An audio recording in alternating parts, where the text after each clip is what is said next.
May I have your attention, please? Our webinar is about to start. Good afternoon, ladies and gentlemen in Taiwan, and good morning to the Netherlands guests.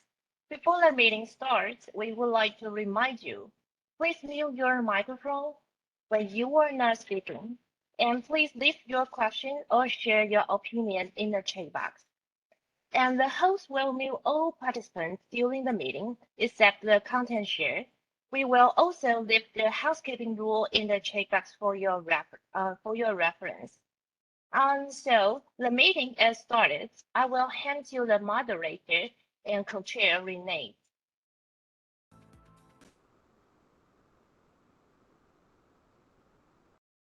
Renee, you didn't turn on your microphone. Thank you. To start our webinar, please let me have your attention on the housekeeping notes. Please be aware that today's webinar is being recorded and will be made available to public afterwards. We will have a group photo later. Please open your camera and give us your smile with it instruction. Otherwise, please close your camera and mute your microphone throughout the webinar.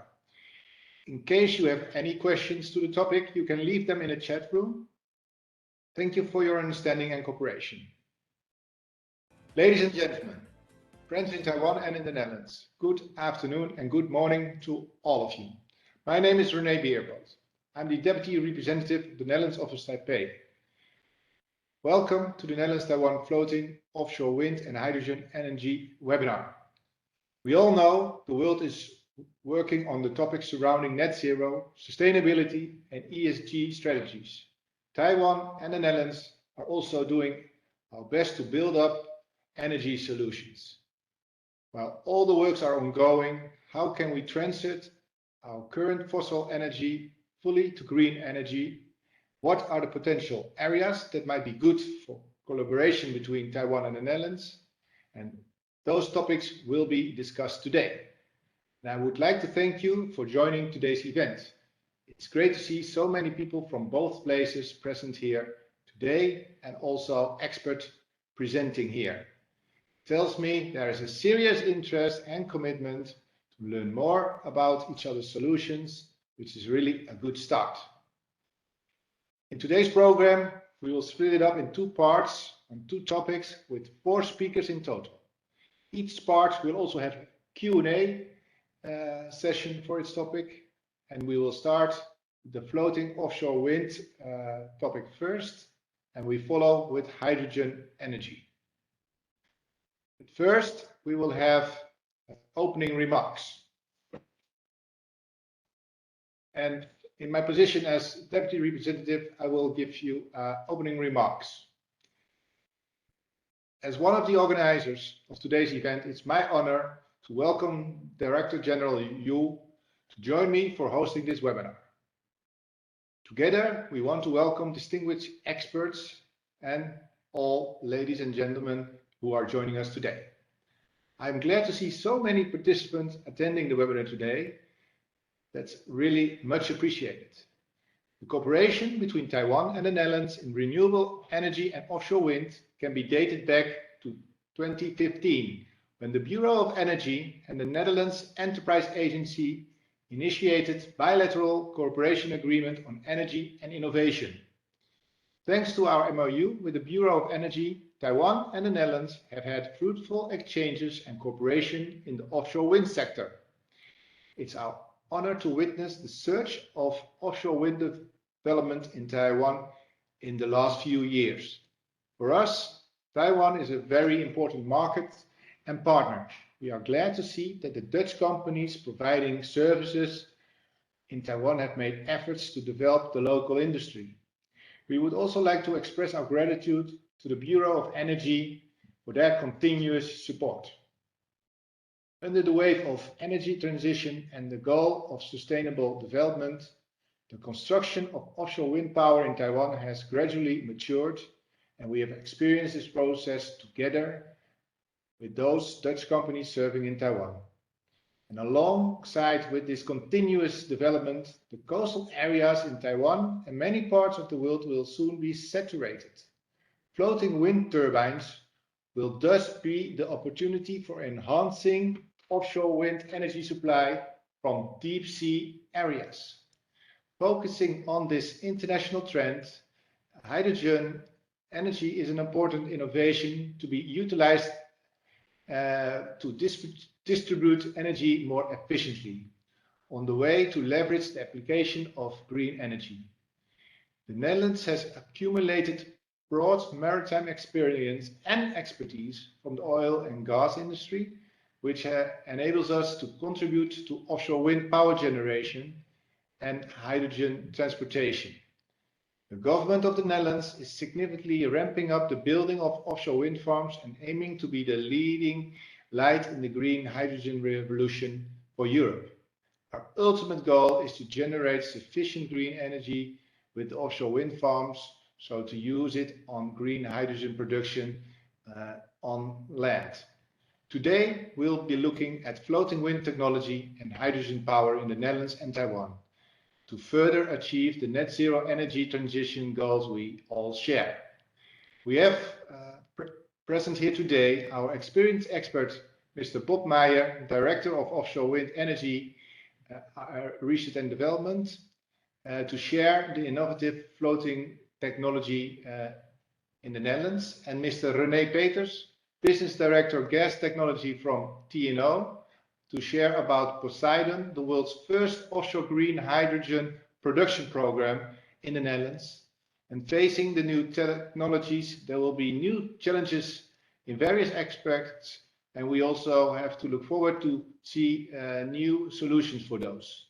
And we hope by sharing these experiences and knowledge that could lead to further market and opportunity growth. I sincerely hope that this event will mark a new chapter of collaboration in building a more sustainable common future. Thank you. And now I would like to give the floor to Director General Yu to give his opening remarks. Okay, thank you, Mr. René Pierpoot, Deputy Representative of the Netherlands Office Taipei, and all the distinguished guests. Good afternoon and good morning in the Netherlands. On behalf of the Bureau of Energy Ministry of the Economic Affairs, I would like to welcome you to attend today's seminar. As you know, to achieve energy transition on time and expand renewable development, Taiwan are continually promoting offshore wind and solar energy as our main focus. We have set a three-phase strategy for offshore wind power, which includes the demonstration incentive program, the loaner of potential scheme, and the loaner development. The MOEA has begun the third phase loaner development and started to review applications from the developers. Besides, the MOEA has announced the release of development capacity 1.5 gigawatt per year from 2026 to 2035, and a total increase of 15 gigawatts. In addition to welcoming domestic and overseas developers to join the loaner development phase and invest in floating offshore wind technology, and the MOEA is planning the floating offshore wind power demonstration incentive program to assess the viability of regulations, technologies, infrastructure, and incentives in Taiwan. And to meet the energy transition target by 2025 and move toward net zero emission by 2050, we have included hydrogen energy as one of our important development strategies, including planning a hydrogen management regulation and set up a zero carbon energy system. In the short to medium terms, Taiwan's hydrogen energy development is mainly for low carbon applications of hydrogen in industrial use and the energy sector. To achieve carbon reduced goals, the MOEA has established a hydrogen energy promotion task force to cooperate with relevant officials and state-owned enterprise to promote power generation of hydrogen energy and low carbon production in the industrial sector, hoping to accelerate the development of the hydrogen energy in Taiwan. As we know, the Netherlands is dedicated to floating offshore wind power research and practical wind farm construction. And the Netherlands has also set multi-phase target for the installation capacity of electrolysis equipment in its national climate agreement, and is working on the development and the application of hydrogen to decarbonize energy. Considering the Netherlands' leading technology of offshore wind and hydrogen energy and the clear strategic plans, I hope we can cooperate in the energy field to explore more business opportunities. Taiwan and the Netherlands attach great importance to the development of floating offshore wind power and hydrogen energy. Therefore, I hope all the experts today will have a full exchange of views on future trends, policies, and the relative technologies development. It is believed that the discussion will provide valuable advice for both sides and explore business opportunity for cooperation. Finally, I wish all the distinguished guests good health and happiness, and the meeting is a great success. Thank you very much. Thank you. Thank you, Director General Yu, for the remarks. We would like to make 2 group photos before the start of the presentations. First, I would like to invite all speakers and Director General Yu to open your cameras and give a smile. So let's see if all speakers have opened up their camera.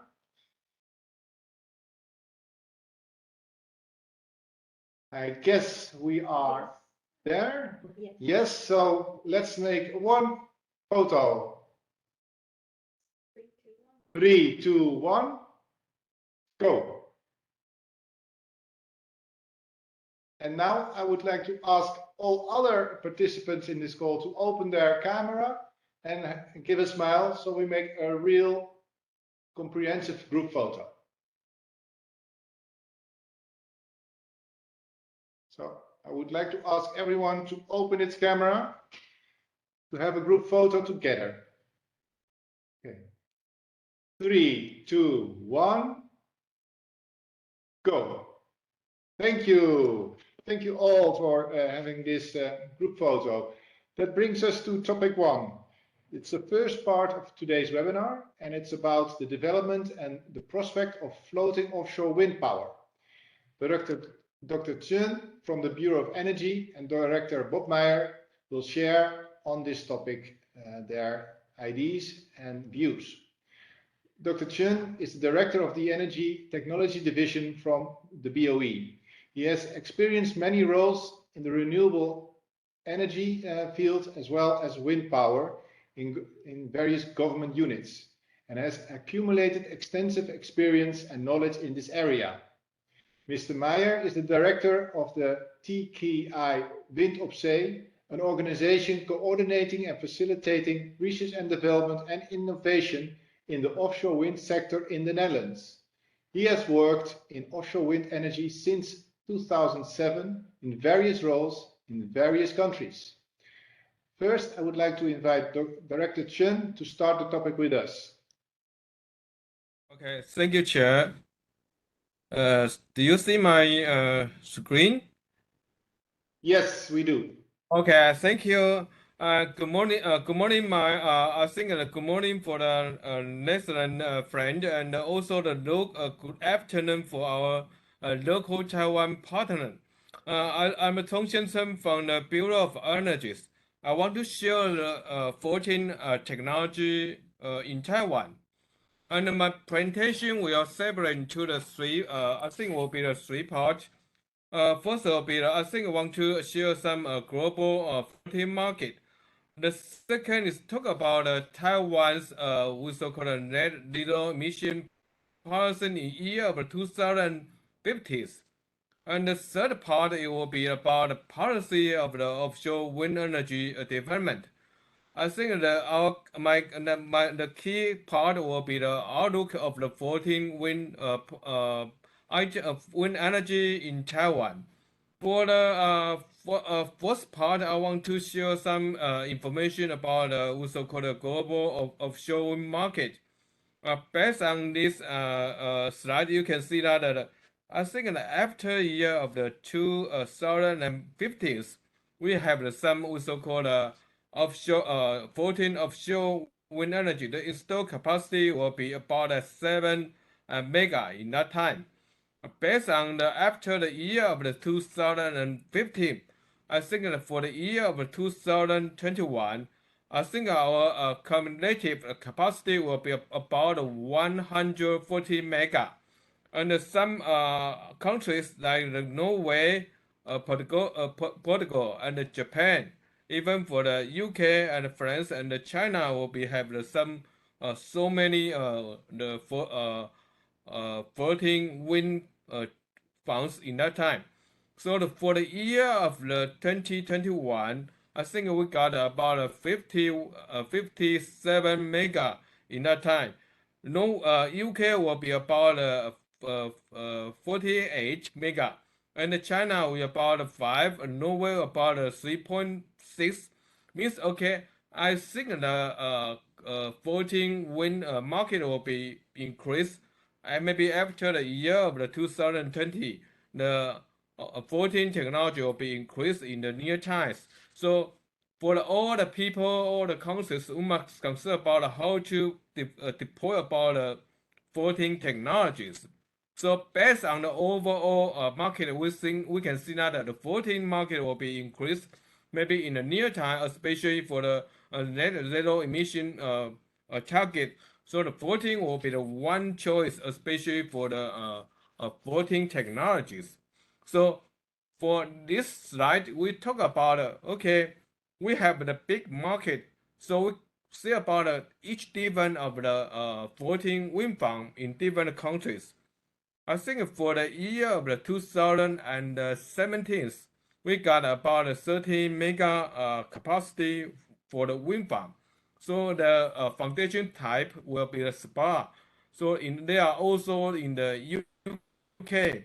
But in year of 2020, the UK they also have about 50 mega. They use the different kind of the foundation type.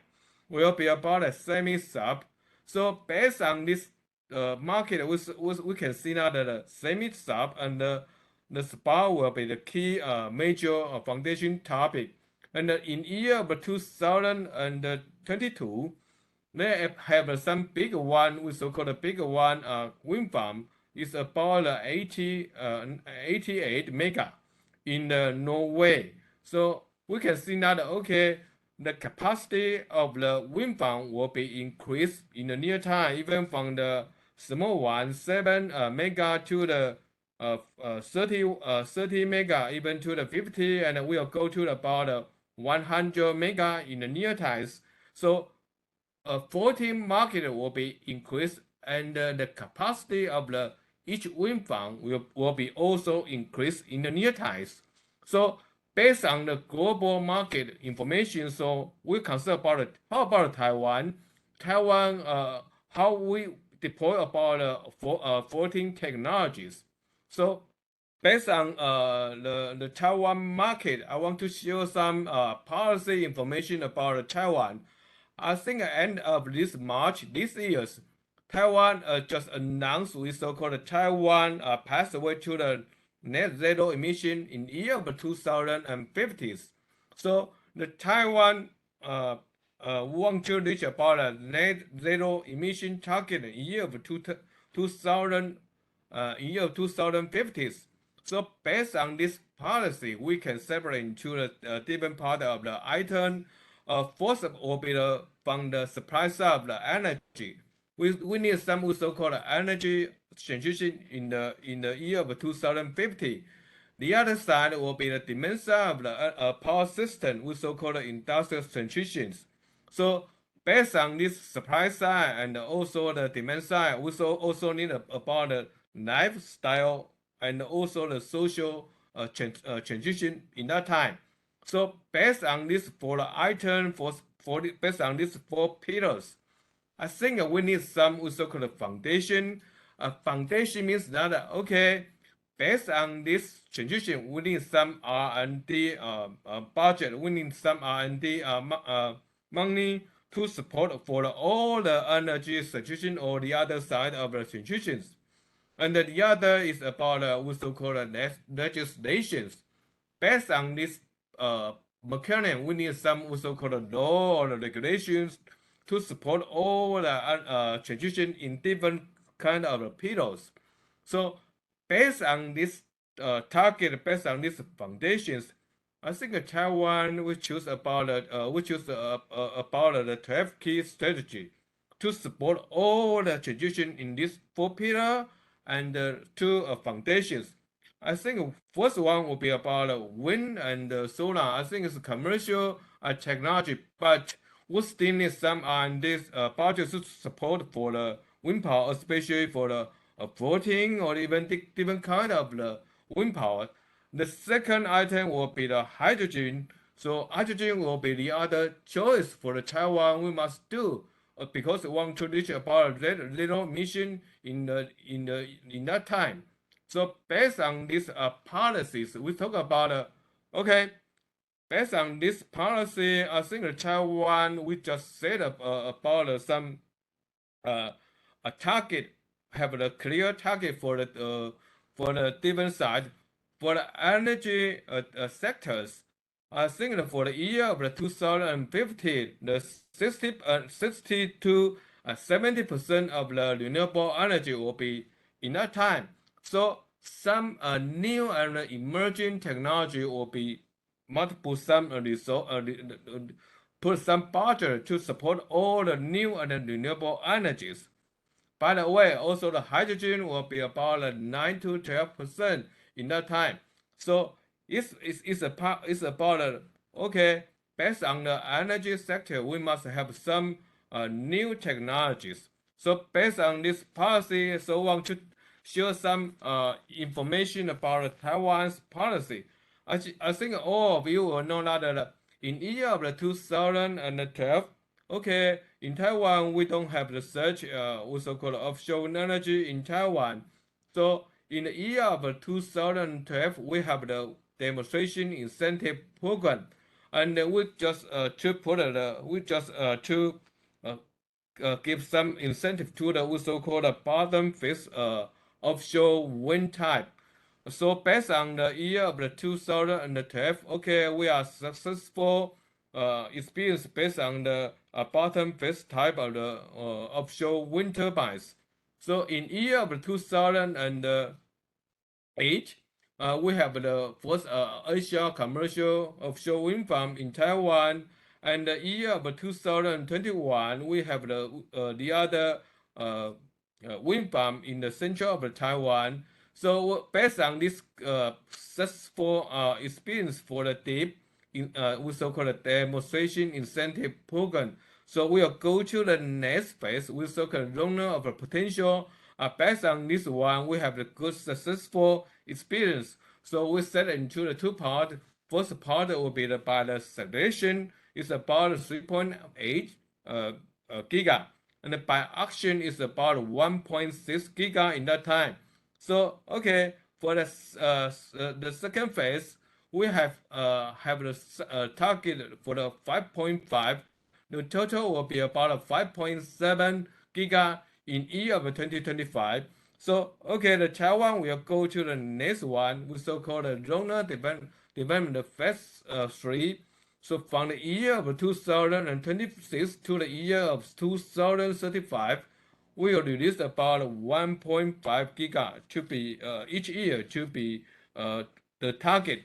So based on this target, okay, we have the so-called floating technology in this period. So maybe in the early time, like the year of 2026 to year of 2000 and maybe the 30, okay, I think a major will be the bottom phase type of the offshore wind. But what's the next? Next will be the we so-called offshore floating offshore technology in that time. So I want to share some I think some information about Taiwan's floating wind items. First will be about the so-called hot zone or the potential development area in Taiwan. I think from these pictures, I think the government just announced that some sensitive sea areas.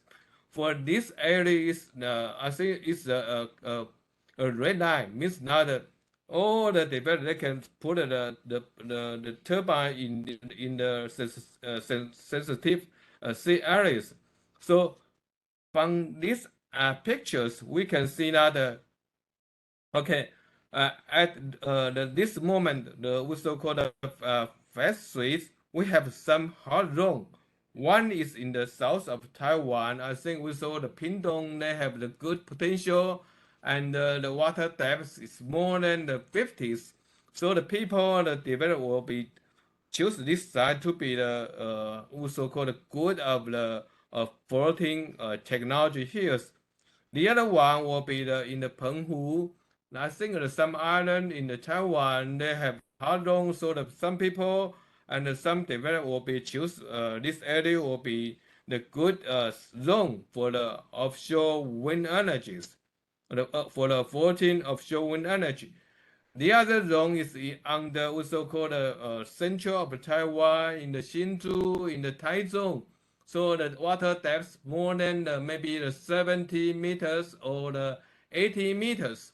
So based on these pictures, we can see okay, all the areas that will be in the south of Taiwan, in the in the island of Taiwan, the other one in the north of Taiwan is a good potential for the floating technologies. So maybe you can go to about. I think that based on the successful experience about I think for the deep means not a bottom phase type of the turbine. Taiwan will be trying to figure out some we so-called a demonstration incentive program, especially for the 14 offshore wind powers. So I think we need some new technology, especially I think that not only for the east of Taiwan, for the not only for the west of Taiwan, for the east of Taiwan, we still have the good potential of the wind resources. So we need some new technology, especially for the floating offshore wind energies. So based on this stage, based on these times, we just think about how to maybe we can have some feasibility about we have the new demo project, especially for the new type of the floating technology. So based on these areas, for the we so-called phase 3, I think the bill you welcome all the developers they can use the floating technology in the phase 3 development. They can use some new technology in their areas. By the way, I think the Taiwan we also think about maybe we can have the we so-called demo project in this time. Maybe we want to announce all the detailed information at the end of this year. So based on this demonstration program, we have some mission. First is about regulation. I think for the floating, I think it's total different with the so-called bottom phase type. The 14 will be we need some new regulation to help all the floating technology will be it will be stable in Taiwan. So I think the first mission is about the validation of the new regulation. The second will be about technology validation. You know that in Taiwan we have the typhoon, so the typhoon will have some damage for the so-called floating technologies. So we need some program to demonstration to validation about some technology, especially we have the unique climate in Taiwan. The third one is about economic issues. I think the people in Taiwan, also the other people, will always think about what the cost of the floating technology in Taiwan. So based on this project, we can demo about the cost of the floating technology. The final one is about I think it's about we so-called infrastructures. For the infrastructure, we need some new infrastructure, especially for the floating type. So based on this, some missions, we just think about okay, for the capacity. I think we just think about the total capacity will be at least about 100 mega for the demonstration project. So the total capacity is at least about 100 mega, and each application, each wind farm will be lower than 50 mega. So based on this, maybe we have the 2 or the 3, even 4 project under the demonstration project. So we can validation about regulation, about technology, even about infrastructure. So maybe they have a different technology to demo in the Taiwan. So based on this demonstration project, will be have a different kind of the time scale. I think we'll try to announce the demonstration project at end of this year.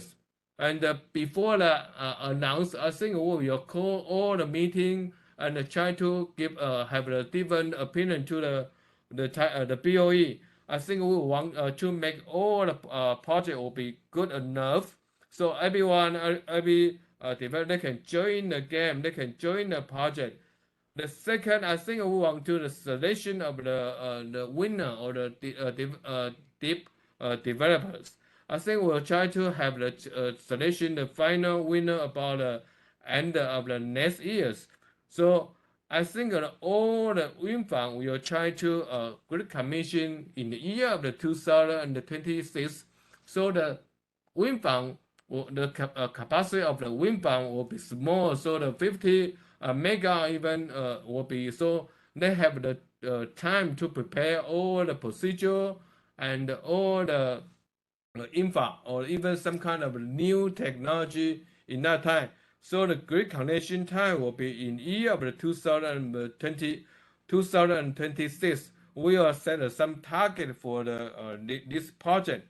So based on this project, we are welcome of you can have some experience to the Taiwan, especially I think you or the Netherlands, product from the Netherlands, you have the good experience for the floating technology. So based on I think our demonstration, the draft demonstration project, so you can give some opinion, you can give some suggestion to the Taiwan, and make all the demonstration will be as soon as possible, and also the good enough. So we want to have the new technology like the floating to reach about the net zero emission target in year of 2020 in year of 2050. So this is all my presentation. Thank you. Thank you, Director Chen, for sharing your presentation. It's very exciting to learn about your plans for a demonstration project. Let's now give the floor to Director Meyer for his presentation. Yes, thank you for the introduction, and also thank you, Director Chen, for a very interesting presentation from your side. Can you see my slides? Not yet. We see you visually yourself. Then I'll try to activate that again.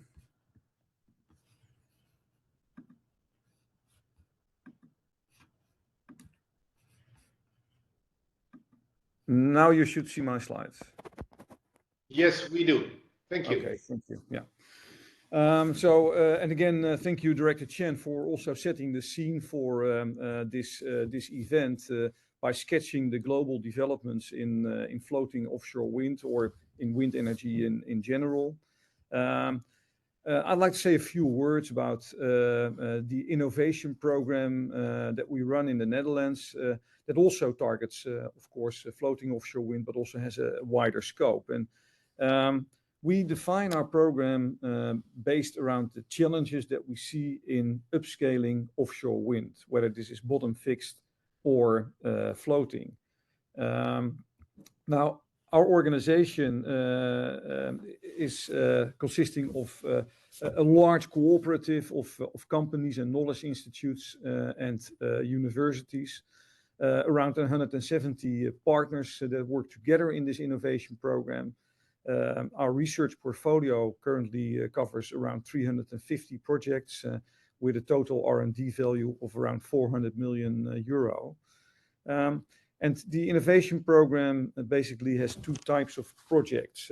One we call joint industry projects, which is very much pre-competitive cooperation between various organizations to develop new relevant knowledge for the upscaling of offshore wind energy. And the other type of projects are more product development related, where one or two companies work together with knowledge institutes and universities to bring new products to the market, innovative products. The technologies that we address, and this picture I've borrowed from the European Commission from their offshore renewable energy strategy. The technologies that we address in our program are very wide. So we look at various options for generating electricity, mainly from the seas. Clearly, the numbers below here are the numbers that were installed, was the installed base a year ago in Europe. And of course, offshore wind is really the biggest part of that. But you see already floating wind coming into the picture as well in Europe, but also other technologies play a role. For example, floating PV is also something that is a part of our innovation program. What's relevant for this discussion today is that we've learned already a lot from bottom-fixed offshore wind. And of course, floating wind is different in many ways, but also has a lot of similarities. And within the Netherlands, we've, I think, very much like also what Director Chen presented in Taiwan. You have large areas that you can develop with bottom fixed technology. There are areas that you don't want to develop because of sensitive aspects towards nature or other users. And there is also space with deeper waters. Now, we have a similar situation also in the Netherlands, where most of our North Sea is relatively shallow water. But of course, we're looking also at developing more deeper areas. And if you look at it on a European scale, then the potential for floating wind is huge. And on a global scale, I think that was also well covered by Director Chen. It's even much larger. If you look at those scenarios for the Netherlands, we're currently targeting between 38 and 72 gigawatts of offshore wind in our own area. But you also see that we're looking at higher targets, and there's also an acceleration required. So we've recently announced in the Netherlands, the Dutch government, to step up to double the targets for 2030. And that's going to be a big challenge already. But even this acceleration towards 72 or even towards 100 gigawatts is something that is a big challenge. And I think it is a challenge in many ways. So we must, of course, keep everything affordable. Also affordable for the electrification of, for example, our industry. It's also important to make sure that we manage the offshore space properly. There is a lot of shipping in our area. There is sand and extraction. There's fisheries. But of course, nature itself also puts a lot of constraints or has its own demands, you could say, in terms of the space that is available. And so spatial planning is one of these big challenges for us as well. And a third aspect, and we'll be talking a lot more about that also with the presentation from René Peters of TNO later on, where we look at the integration of all this power in the energy system. And one of the things that struck me in the previous presentation was that you could see that the replacements of fossil fuels by electrification, basically gave an increase for the Taiwanese situation of, say, adding a 50% capacity requirement on electric or renewable electric power. In the Netherlands, we're looking at an even higher number. So if you look at, for example, the scenario of 72 gigawatts, you're talking about around 280, 300 terawatt hours of electricity.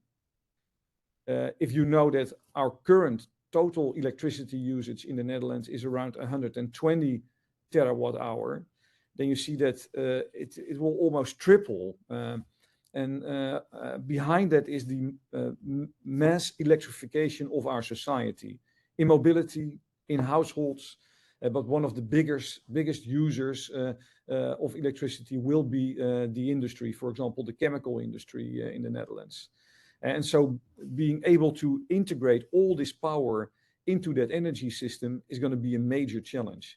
And already now we found out that we will require to start converting electric power to hydrogen. And initially that's done onshore, of course. So we bring the electricity to the coast and then convert it to hydrogen. But later on, we will also need to start converting electric power to hydrogen on offshore locations. So these three challenges we have, the cost that we need to address, the affordability, it is also the spatial aspects, and is this system integration.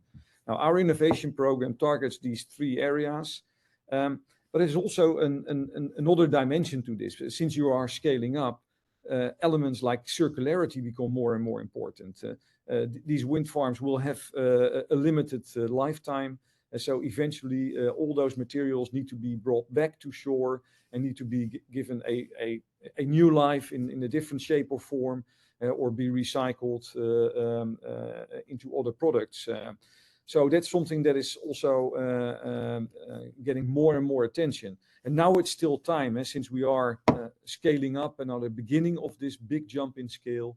Now is the time to address these issues around circularity as well.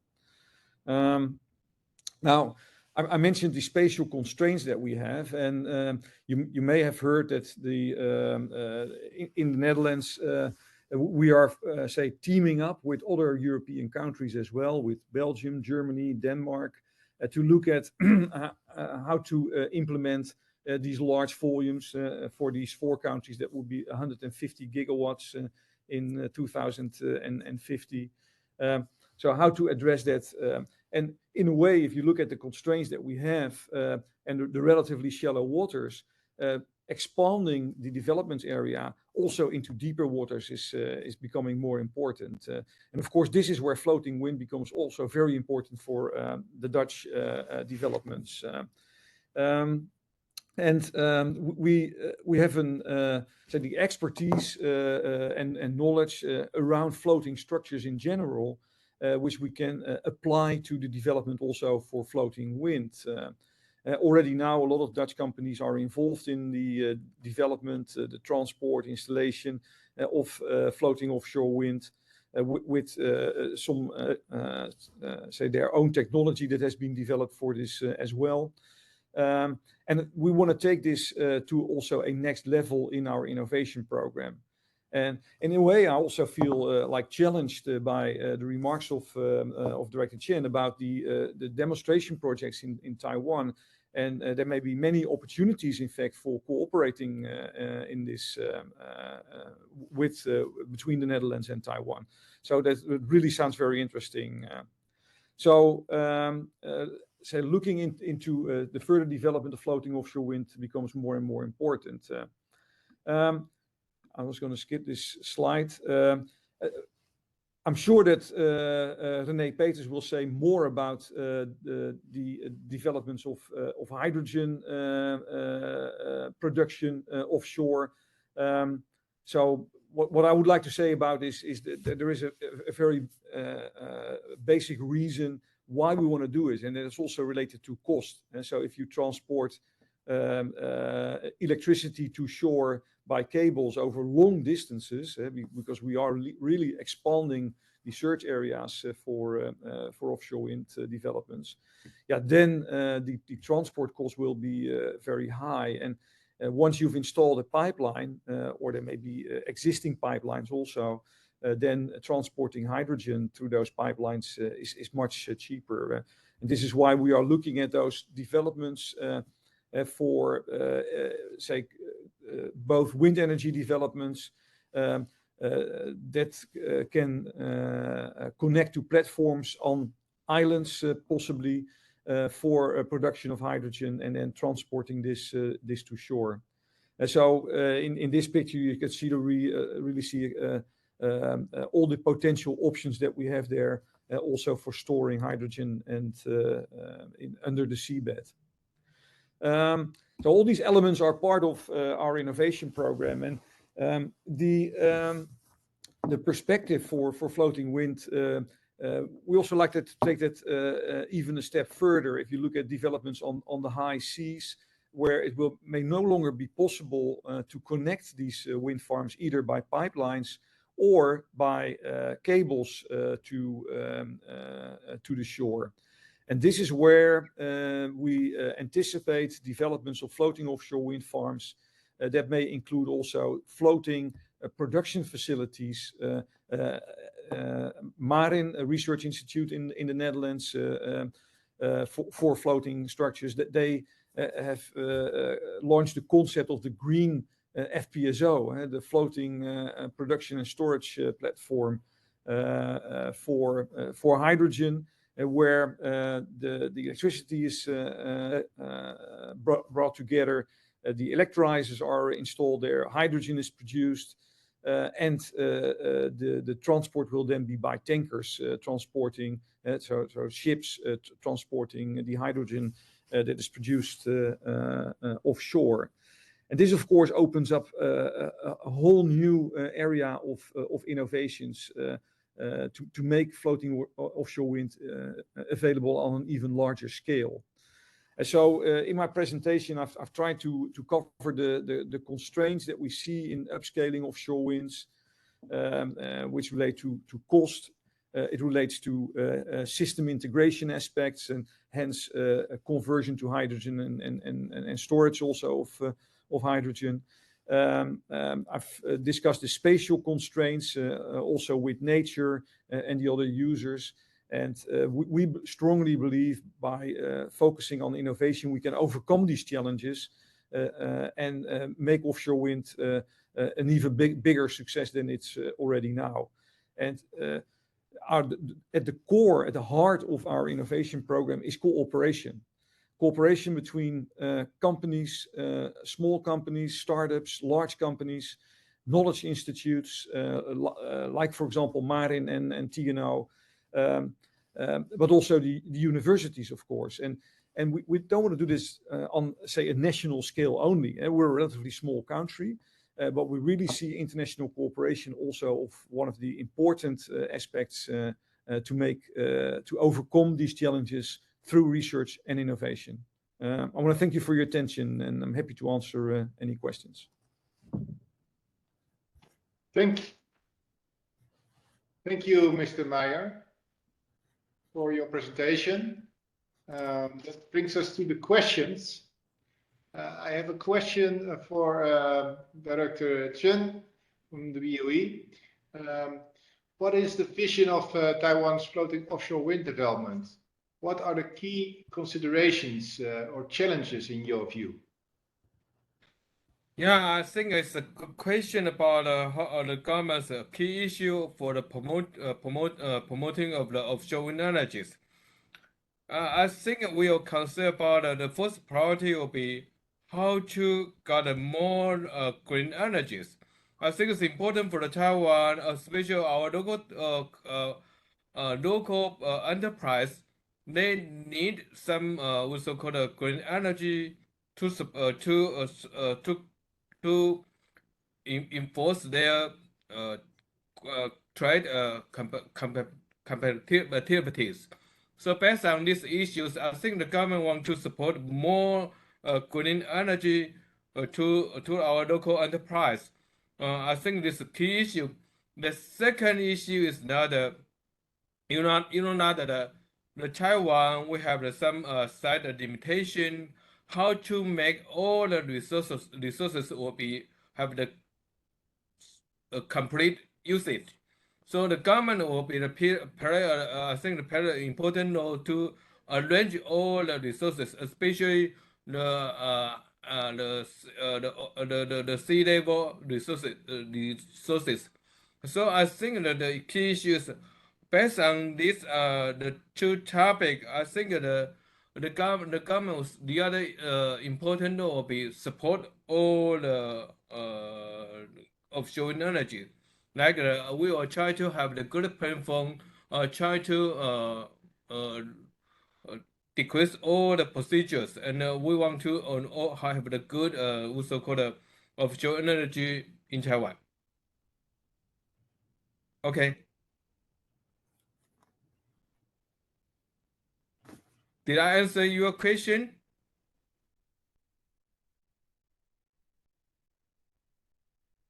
Chat box, Director Chen. Yeah, thank you. You mentioned that the North Sea is quite shallow. Is floating offshore wind then important given this limited depth of the sea near the Netherlands? Sorry, Okay. was that question addressed to me or to? Yes, Director to you, Mr. Meyer. Okay, thank you. Yes, and that's a very valid remark. The situation is not really comparable to Taiwanese waters. So there is more, say, deeper water in the Taiwan area than in the Netherlands. But still, there are areas with higher water depths. But most of our North Sea is below our water depth, less than 50 meters. Still, we do see that looking at those European developments, but also the global developments, that for our energy transition, but also the global energy transition, floating offshore wind is, of course, a key technology. And this is why the Netherlands also invests in development of these technologies, whether it is the floaters, the mooring systems, the integration of the wind turbine on the floaters. All these elements, transport and installation methods, are very important for Europe and globally. And so despite the fact that maybe our waters are not so deep, we do see that this is an important part of the energy transition for us.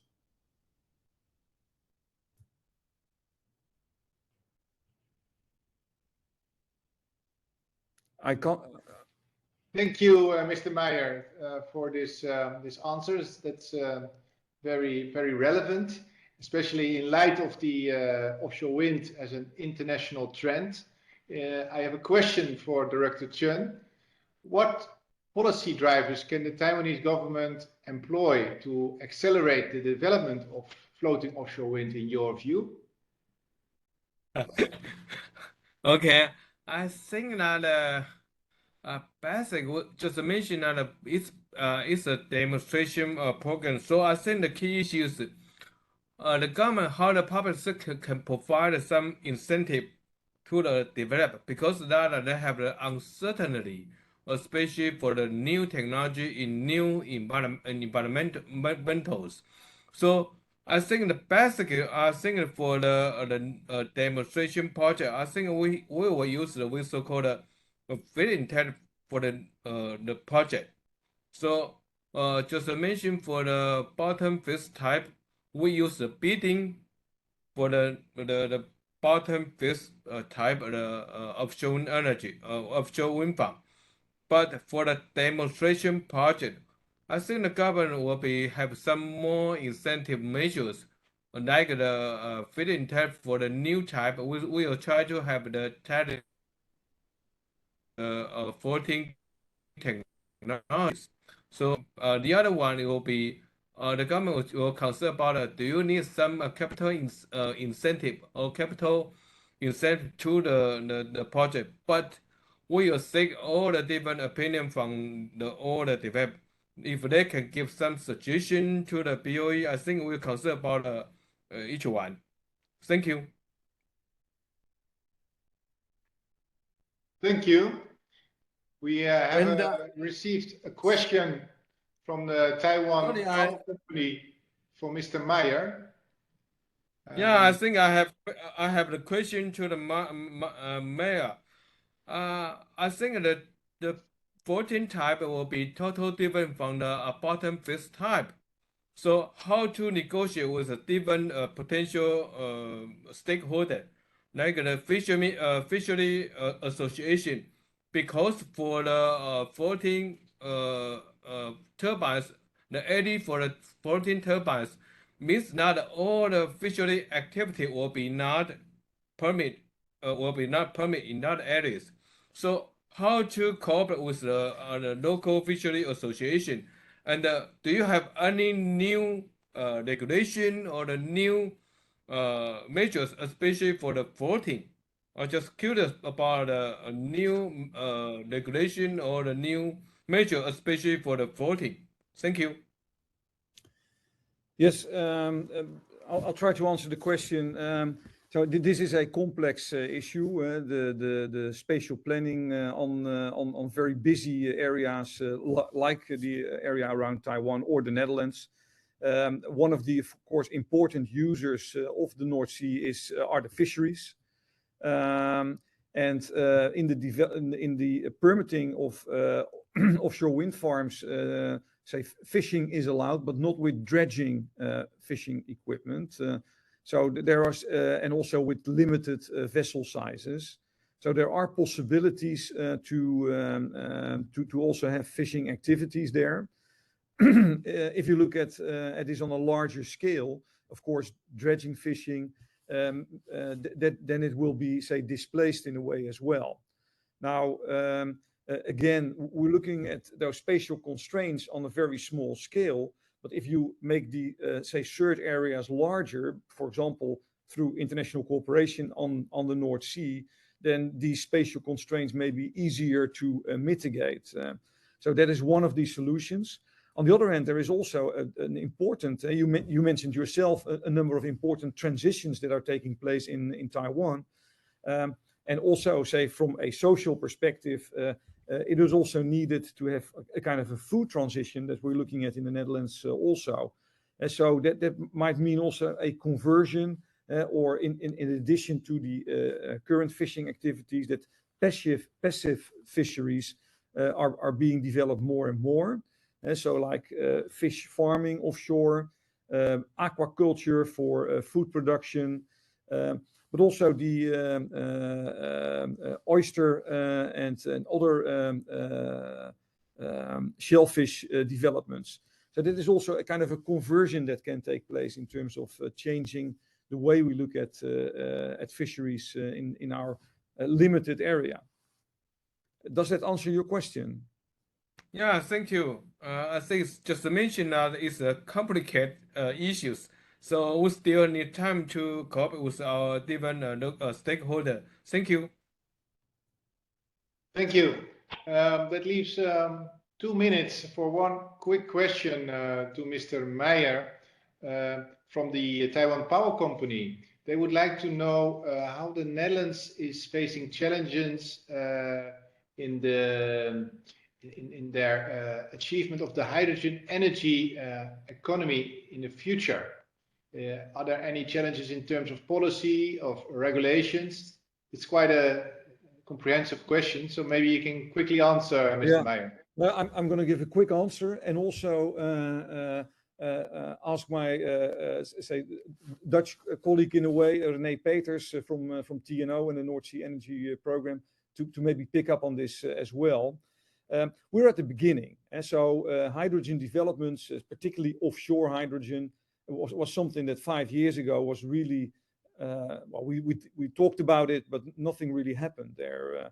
And in a very short period of 5 years, this has completely changed. So we're now really looking at hydrogen as one of the key elements in our energy transition.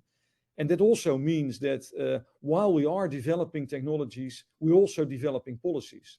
And so there is no clear answer yet on how this will all evolve.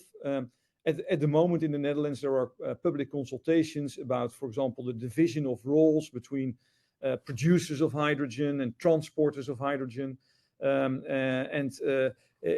say new legislation about this is anticipated. But so we're both developing, say, the technology and also the policies to enable the rollout and upscaling. But again, I very much like to leave this area to René. Yeah, thanks, Thank Bob. you. I'll discuss it in more detail in my presentation. I think we were in a joint session yesterday with the ministry, and we discussed that in the Netherlands we have this approach of learning by doing. So we really have to go into this route of the combined wind hydrogen developments, and on the way learn not only on the technology and the implementation and the economics, but also on the policies needed and the regulatory framework, I'm sorry, that is needed to make this possible and to make it happen. And that's the current approach in the Netherlands on hydrogen.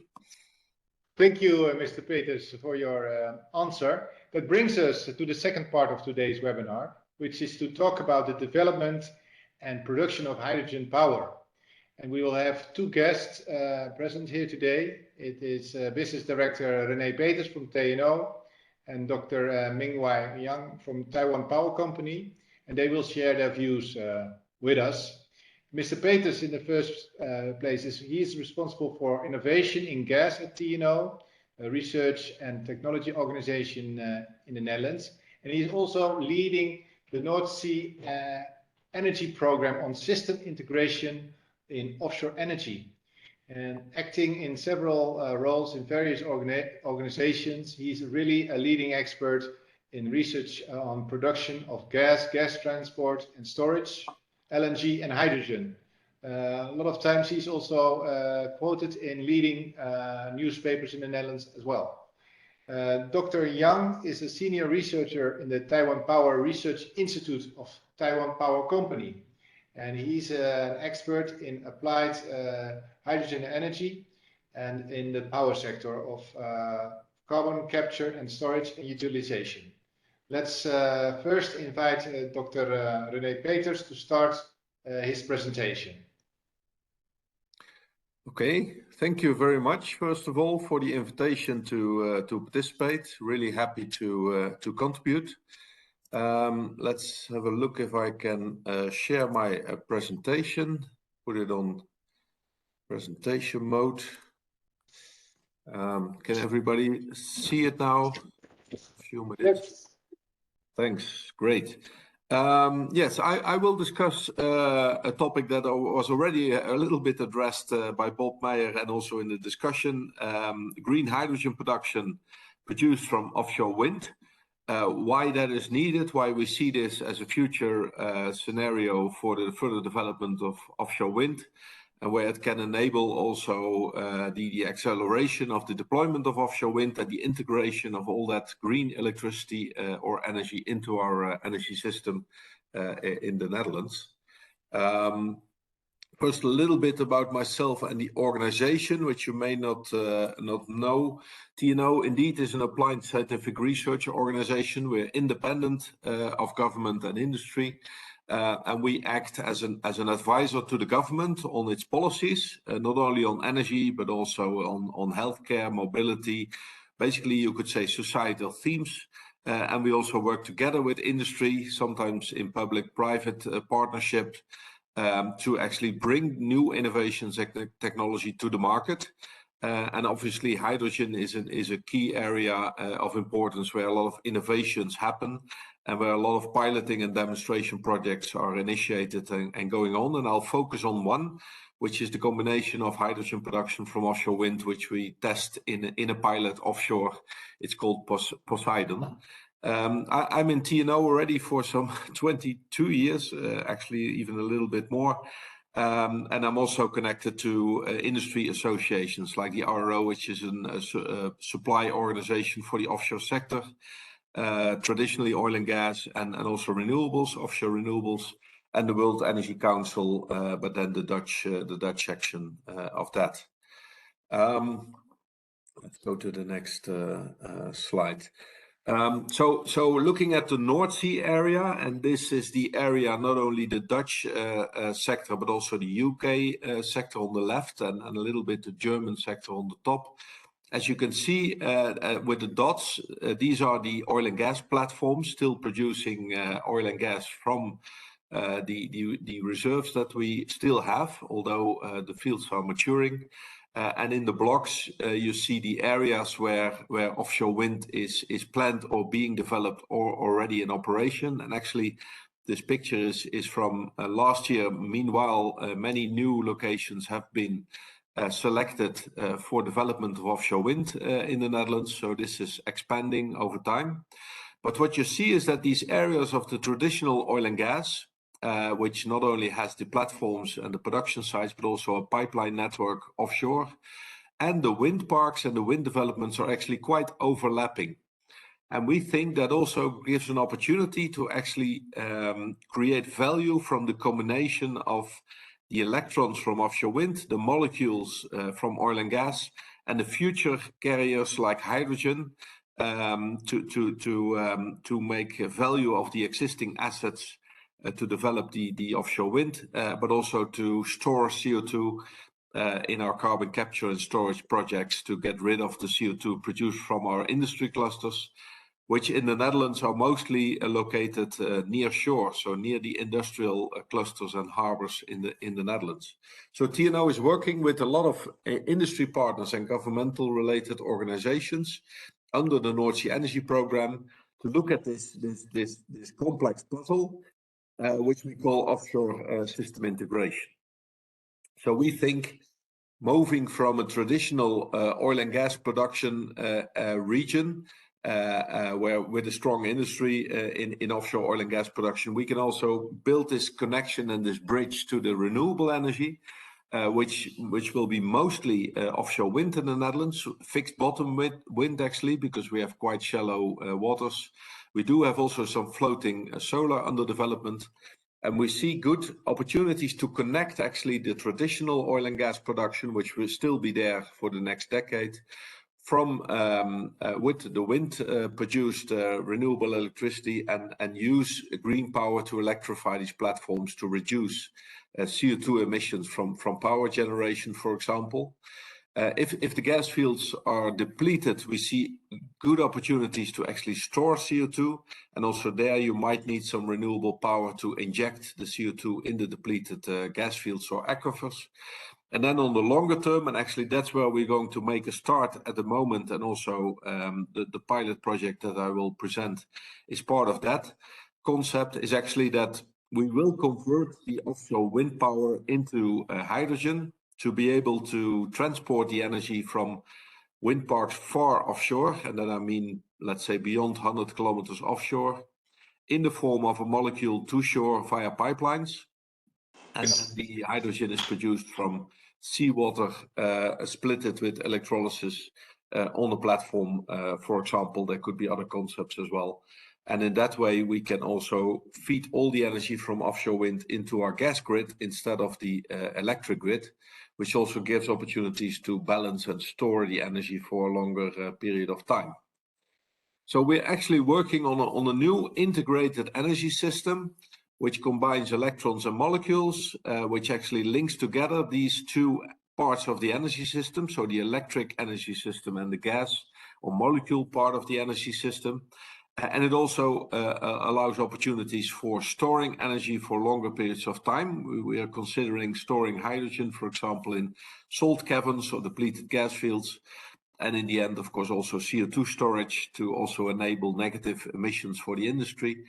And then producing energy offshore, either via electrons and cables to shore, or converting to hydrogen and bring it to shore via the pipelines. And this could be done on platforms. It could be done on larger scale energy islands or energy hubs, as we call them. And that's also where different functions could be combined in the future. So you can have electricity gathering from the different wind parks around that island or hub. You can store the energy there, convert it, maybe even convert it also to future fuels like methanol or ammonia, and use it as a liquid carrier for the energy to bring it to the market in the end. So we see a future integrated energy system at the North Sea, combining the renewable energy production and the traditional assets from the oil and gas production that was there for the last 5 decades. So let's go to the concept of hydrogen production from offshore wind. And there's basically two concepts that are under development, if you look at it on the high level, which is an onshore concept where we actually convert the electricity from offshore wind with electrolysis on an onshore location. Then the electrolyzer, think about gigawatt scale, will be located very close to shore, but the transport of electricity from the wind park is still via power cables, high voltage AC or DC. So you still need the offshore substation to create a high voltage stream. Currently, TenneT is looking at 525 kilovolts and a 2 gigawatt capacity cable to shore. And then hydrogen is produced from wind electricity, splitting water into oxygen and hydrogen. And then hydrogen compressors actually feed the hydrogen into the gas network, which is being converted towards an onshore hydrogen grid. They call it the hydrogen backbone. The technology that is used for this, a few projects are already planned in the Netherlands. They prefer alkaline because that's the most mature technology for hydrogen production. But also some projects are looking at PEM, which is let's say second generation electrolysis. And that's definitely a technology which would be needed if we go to an offshore environment, which is actually the second concept that I would like to mention. That's actually where we start producing the hydrogen offshore. And this shows a floating system, but in the Netherlands, as we have shallow waters, this will always be a fixed platform or an island, as I said. And here the electrolysis is actually moved in an offshore environment. We think it can produce without compression to a level of about 30 bar. If that's not sufficient to bring the hydrogen via a pipeline back to shore, you probably need compression as well in an offshore environment, which could be fed from the electricity, of course, electric driver as well. So it could be a fully green and zero emission process. And the big advantage here is that you can actually reuse part of the pipeline system that was already available for the gas production over the last decades and will become available for alternative use, so for either for transport of hydrogen or transport of CO2. But you could also develop, of course, new pipelines when it's needed in the region where wind is being deployed. And the capacity of these pipelines is actually quite huge. Of course, it depends on the diameter, it depends on the pressure, depends on the allowed velocity of the hydrogen. But the pipelines that are used for gas transport in the Netherlands are about 36-inch, 26-inch. They have a capacity of 10 to 15 gigawatt to transport energy in the form of hydrogen. And if you compare that with the 1 or 2 gigawatt high voltage DC power cables that are currently under development, you see that transporting energy in the form of molecules of hydrogen is a much more attractive, cheaper and easier way to transport energy over large distances at fewer losses, and also provides an option to balance the energy. So this is the concept that we are working on. Well, the reason we're doing that actually is because the wind parks in the Netherlands are moving even further offshore continuously. So we have developed the nearshore parks. We will develop a few of them in the next few years. But around 2030, the wind parks are moving really further offshore, let's say 100 kilometers or beyond. And the second argument actually is that the onshore electric grid cannot handle all the intermittency of the electrons anymore. So the capacity is limited, but also the balancing of the system becomes a challenge. And that's where hydrogen actually also provides a solution. So we decided if we believe this concept is the future we will need, we need to start working on it in practice. So what we did is we developed a pilot, a first demonstration project to actually demonstrate that this technology can work in an offshore environment, because we know it works in an onshore environment. There's already a few pilots ongoing, but this would be the first one to test it on a live oil and gas platform actually in the North Sea. It's a capacity of 1 megawatt, so it's still on relative small scale, but the biggest objective is actually to learn the challenges of bringing this technology in an offshore environment with limited space, with a lot of safety issues, but also, of course, the corrosive environment of the sea, as we all know, and what are the changes that you have to make on the design of the system to operate it safely and efficiently. So we selected a platform of Neptune Energy. Sorry, it's located very close to shore, actually, only 20 kilometers, or even less, sorry, 13 kilometers from the city of Scheveningen, which is near The Hague. And if you are on the beach, you can actually see it standing there. And we're currently actually setting up this pilot to operate it in combination actually with also oil and gas production. So that's quite specific. The nice thing is that there is an operating wind park nearby. It's from Eneco wind operator. It's called Luchterduinen. And that is very close connected to this platform, which allows us to use this wind energy to produce hydrogen. And we actually feed the hydrogen into the gas stream back to shore via the blue pipeline that you see on this graph. A little bit about the platform. It's not a huge one. It's actually quite a small platform. It's normally unmanned, although there could be people living there or operating the system from the platform. And it has enough deck space to actually allow for this pilot to be located. Water depth there is only 20 meters, so it's a fixed bottom system platform. It has already electricity cable connection because it's a fully electrified platform with a capacity of 9 megawatt. And of that capacity, only 25% is used for the pumps and for the local power use for the platform itself. It's still producing. It's producing oil and gas, not that much, but it's still a relevant producer, especially in the current times of oil and gas prices. So actually, the hydrogen will be an add-on to the existing operation of this platform.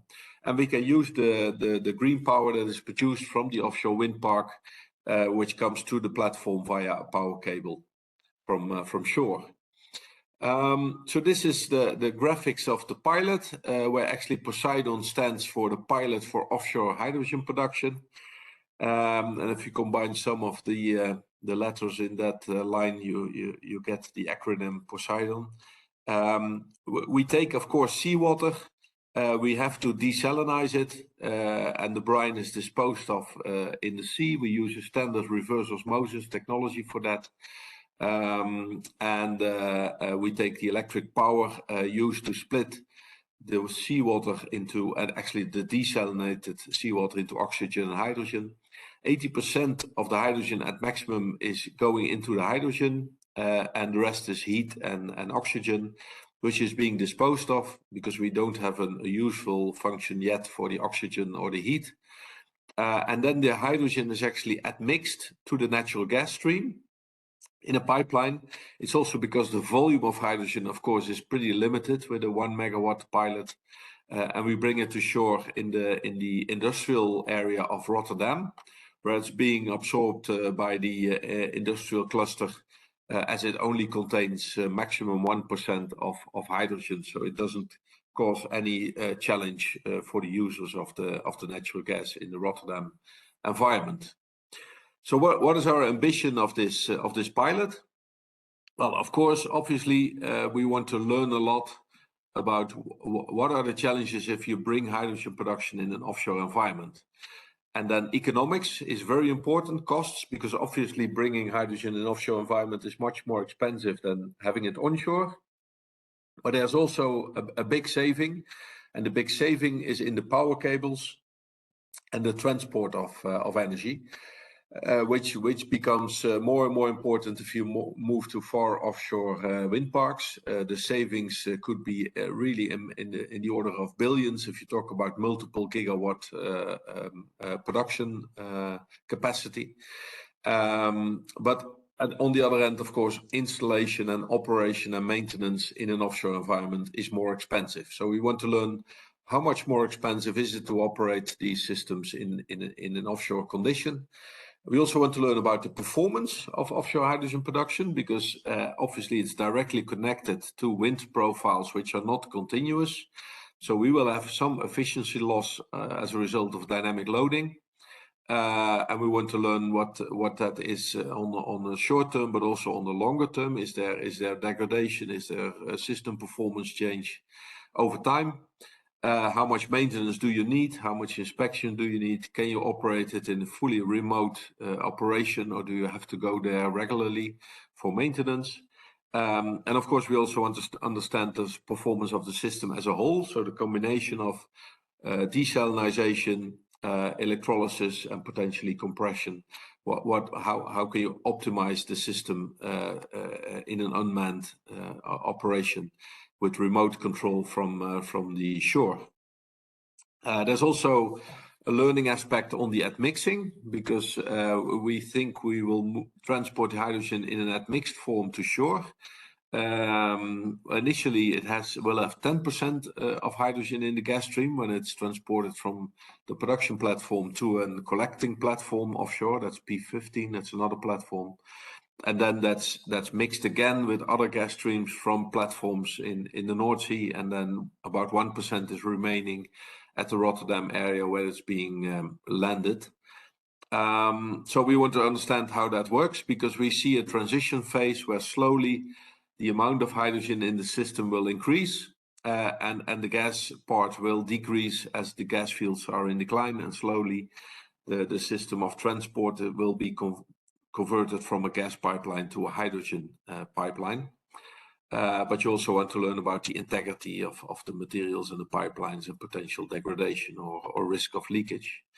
And that comes to the last bullet, which actually should have been on the top probably, because safety in offshore operations is of the highest importance. And we want to learn a lot about what are the safety aspects of bringing hydrogen in offshore conditions, especially combined with oil and gas production. What are the additional requirements to operate an electrolyzer in an explosive environment? And what design criteria do you need to make sure you can operate it safely and without creating additional risks to the people working there and the installation itself? Few remarks on and numbers on the technology. We've selected a PEM electrolyzer because it's much more capable of handling dynamic loads. It's more compact, so it has a lower footprint on volume and mass, which is quite a benefit if you move to offshore conditions. We're working together with Nel Hydrogen. It's a Norwegian/US OEM, and we've selected a 1 megawatt unit, which will consume about 300 liters an hour, so it's quite limited. It will produce 200 cubic meters of hydrogen flow, pure hydrogen flow with a very high purity, with an outlet pressure of 30 bar. And as this platform is quite near shore, we do think we don't need any additional compression to bring the hydrogen to shore. So that saves cost. It will fit in a 40-foot container. Actually, that's the electrolyzer. We also lead a second container for the power system and the reverse osmosis desalination unit. But we think this with 2 containers, we can lift it on the platform with a crane, which makes it quite easy to install and also to take it off again after the pilot. We've selected quite a consortium which is active in the whole supply chain to make this pilot a learning pilot for all. TNO is the knowledge provider here. Neptune Energy is the owner of the platform. But think about Eneco, who's the wind park operator supplying the electricity for the pilot. Nel as the electrolyzer manufacturer, but also, for example, Gasunie, who is transporting the hydrogen to shore and feed it into their gas grid. And other partners are actually supplying also equipment and components and expertise. We will first start to develop this unit, of course, for onshore testing as a system before we bring it offshore. And we are currently actually in the selection of all the components and the ordering of the equipment. Actually, it takes quite a while still to build a 1 megawatt system, about a year, especially when it needs to be modified for offshore operation. And we think we can test it next year in an offshore environment. And then, of course, thereafter, we have to go to an upscaling towards 500 megawatt or even more.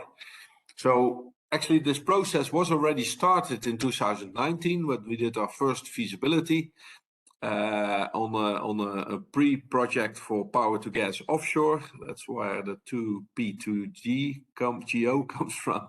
We do this Poseidon pilot until 2024, and then we scale up to a level of at least 100 megawatt before we get into a commercial scale, which needs about gigawatt scale to connect to the future wind parks, which should be converted to hydrogen probably at its full capacity and bring the hydrogen to shore. So that's the commercialization and scale-up route that we see in the Netherlands.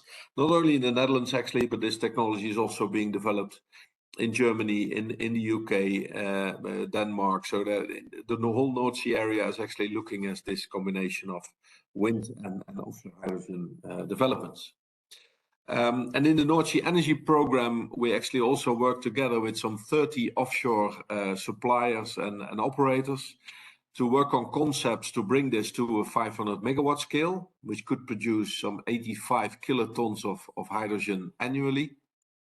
And this concept is now ready in its design and ready for further detailed engineering. And we target to realize this concept towards 2030. But considering the acceleration that is proposed by the Dutch government, probably this could be and should be realized even earlier, beyond or before 2030. And it's of course also important to enable the connection of all this hydrogen production from offshore wind to bring it to the main industry clusters in the Netherlands. And that's where the Dutch TSO Gasunie, who's actually operating the gas transport network, is planning to build a hydrogen grid. They call it the hydrogen backbone, which is a future hydrogen network to connect the main clusters, which you see here. 4 of them are close to shore. 1 of them is in the south of the Netherlands. And there will be connections, which you see in orange, which actually connect the offshore hydrogen production to this blue backbone. And you also see interconnections actually here with Germany and Belgium. Germany on the right, where there's a lot of industry clusters in need for hydrogen, and also in the south Belgium, where Antwerp, for example, is an important industry cluster. And we're also working together with the Northwest European countries to set up this Northwest European network for hydrogen transport, production, and also storage, to actually start together the hydrogen economy for Northwest Europe based on green hydrogen in this case. This is my last slide, I think, looking at how will the North Sea evolve. And actually here on the left, you see the existing pipeline network for gas production. On the right, you see the future wind development areas. In gray, those close to the shore are actually under development, construction, or even in operation. But the blue ones, for example, are still to be developed on the longer term future towards 2040. And these are the areas in combination with the existing pipeline network where we see a great opportunity for a combination of offshore wind and hydrogen production. So those are the areas we are targeting basically. And that's where I want to leave it for this introduction. Happy to take any questions. Thank you very much for your attention. Thank you, Mr. Peters, for this fascinating presentation. And it's great to learn about the ambitious program of the Netherlands and its demonstration project. So I guess there will be many questions later on. But now I would like to ask Dr. Yang to give his presentation.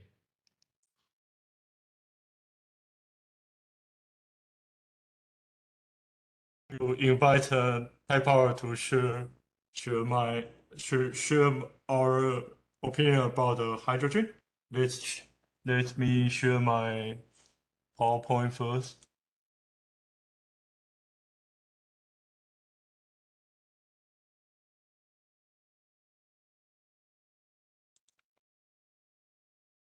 Can everyone see the PowerPoint?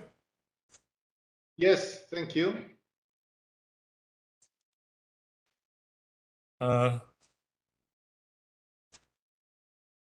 Good morning and good afternoon for everyone. I am Mingwei Yang from Taiwan Power Company. Now we are working on the hydrogen and for the Taipower. So my topic today is what's the role of hydrogen especially in the Taiwan Power Company. That's when we're talking about the hydrogen application, it's only for how can we increase the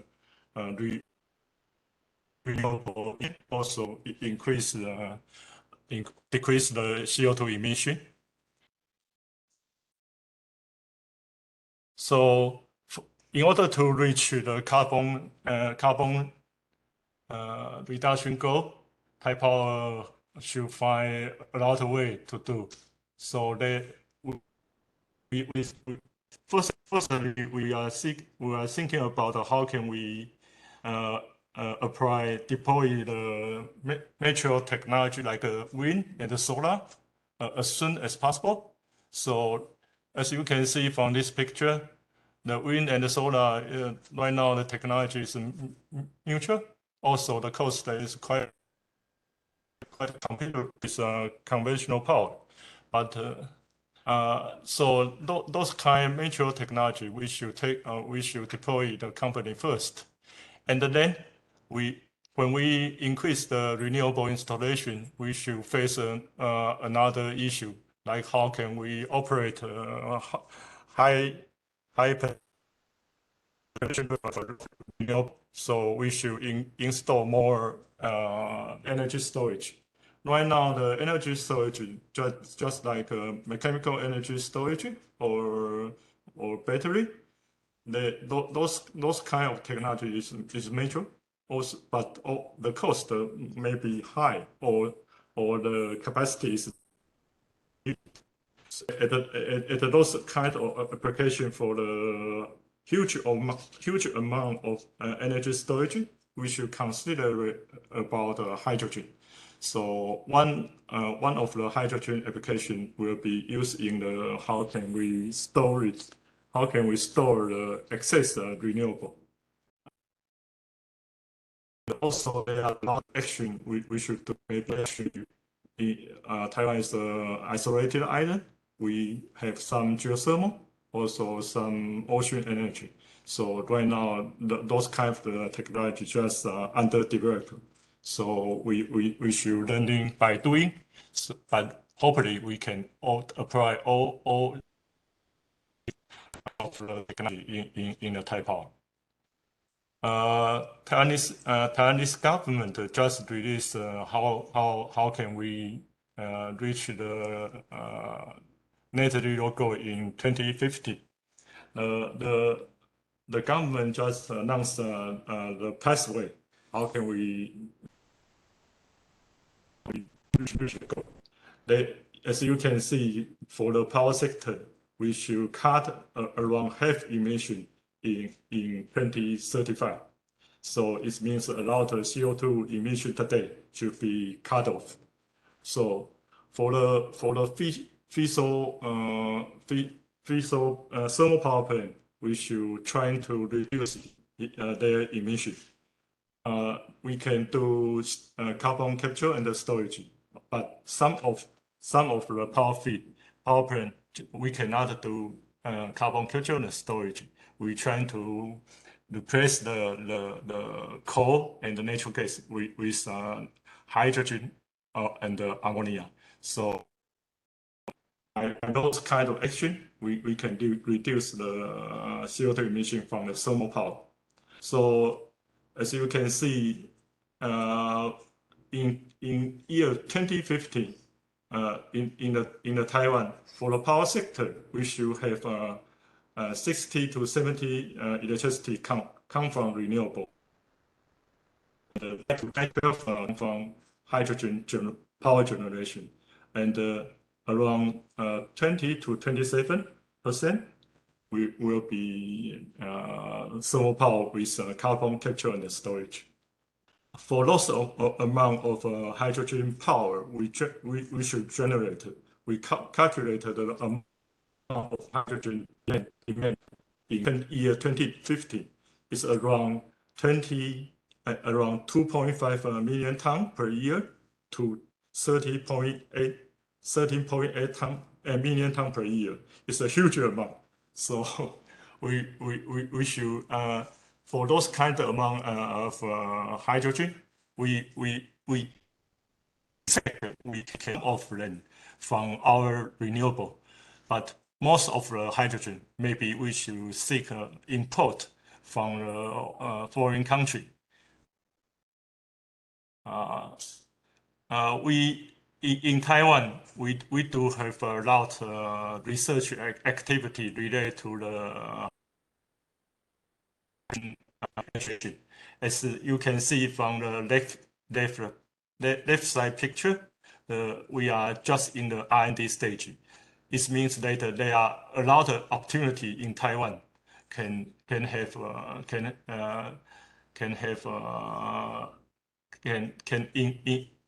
enhance our high application, because we are do some manufacture and part some manufacture some factory also for the assembling the fuel cell, also assembling the electrolyzer, but for the system integration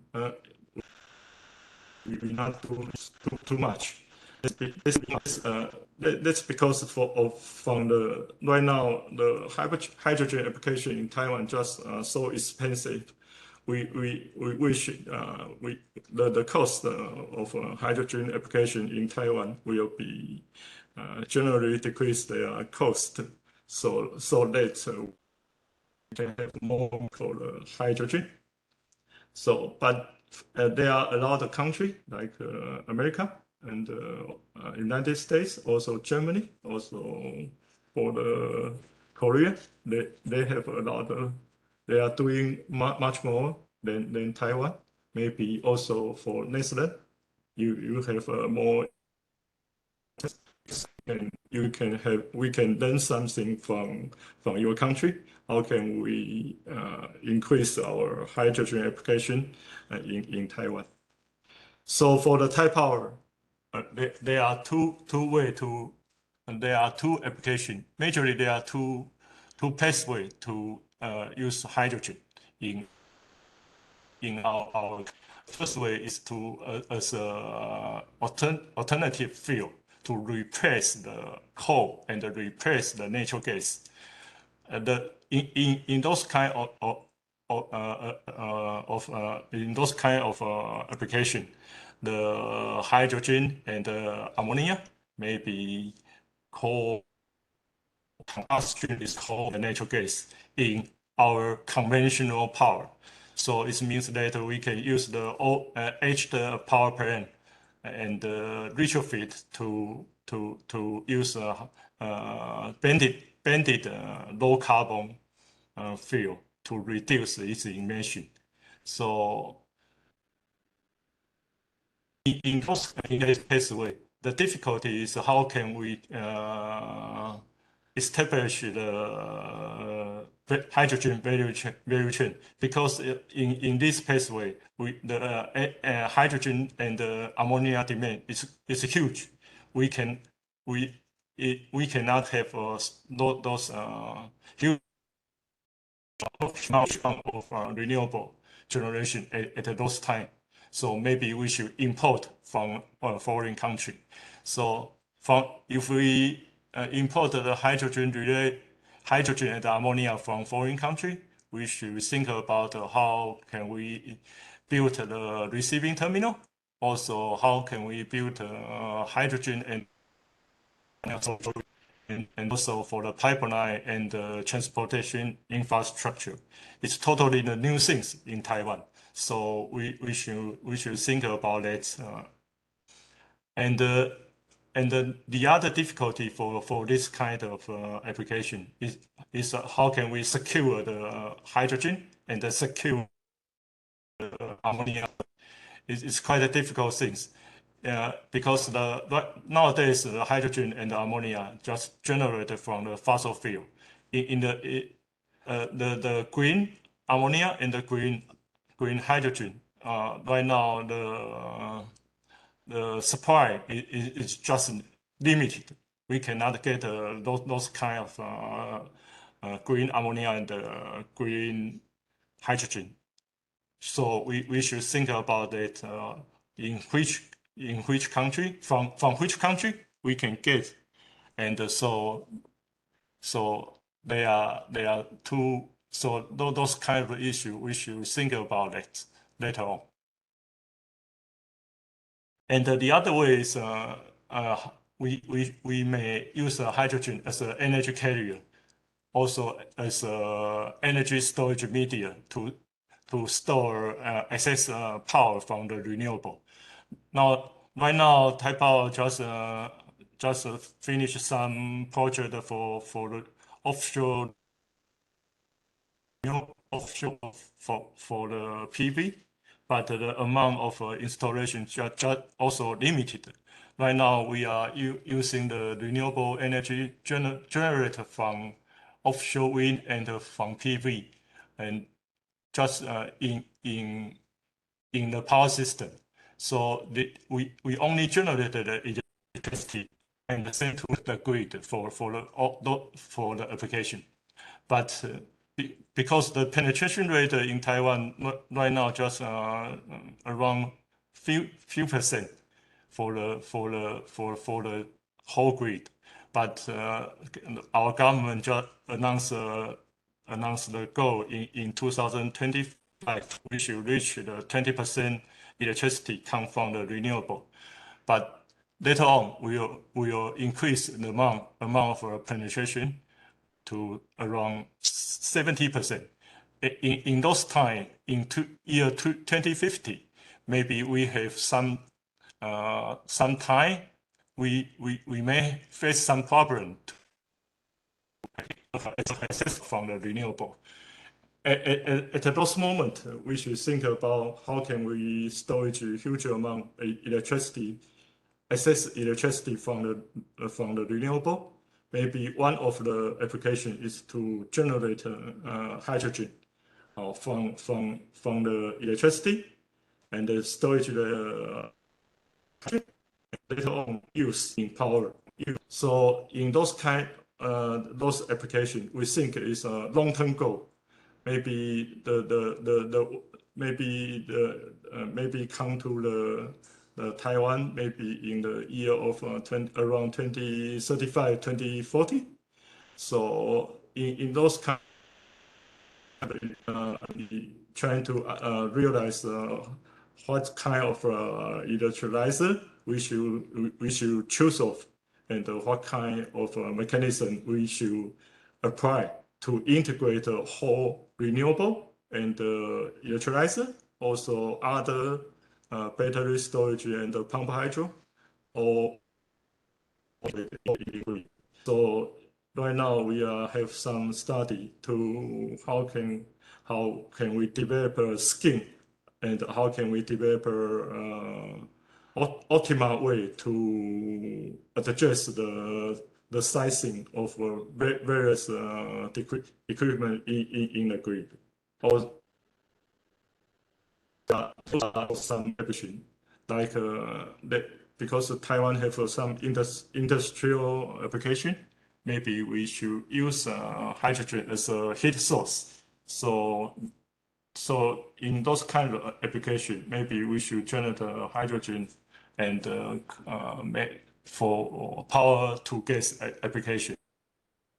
This means that renewable power be converted into the form of hydrogen or methane or other gas sent to the gas grid for the industrial use.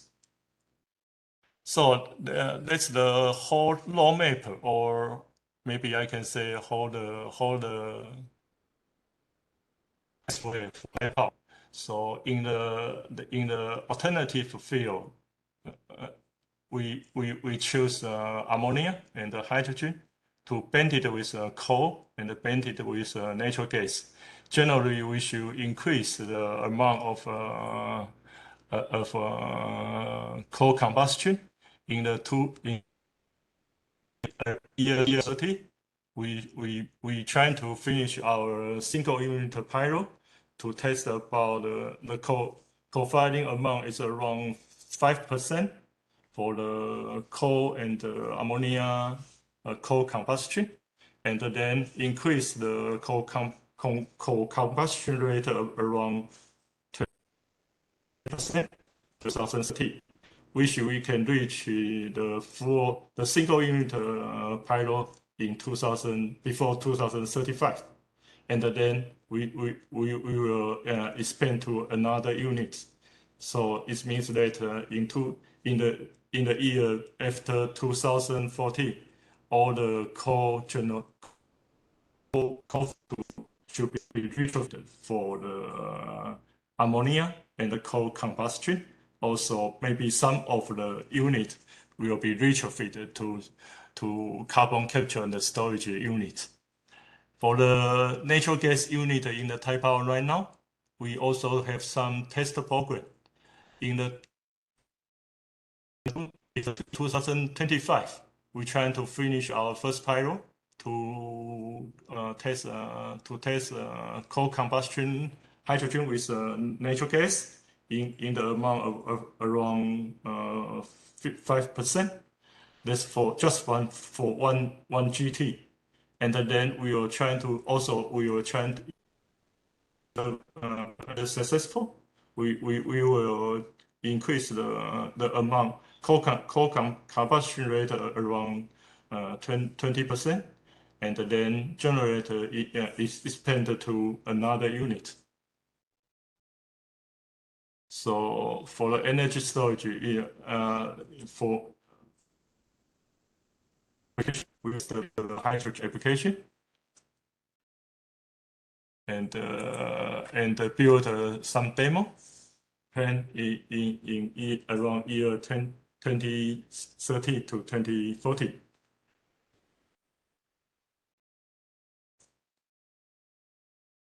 So that's the whole pathway. So we also estimated the amount, the hydrogen and the ammonia demand from the application of Taipower.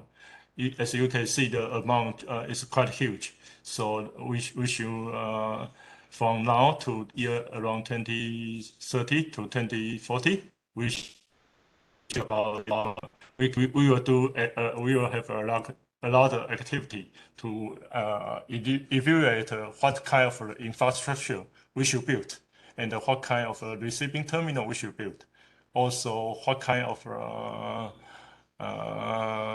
retrofit we should be done in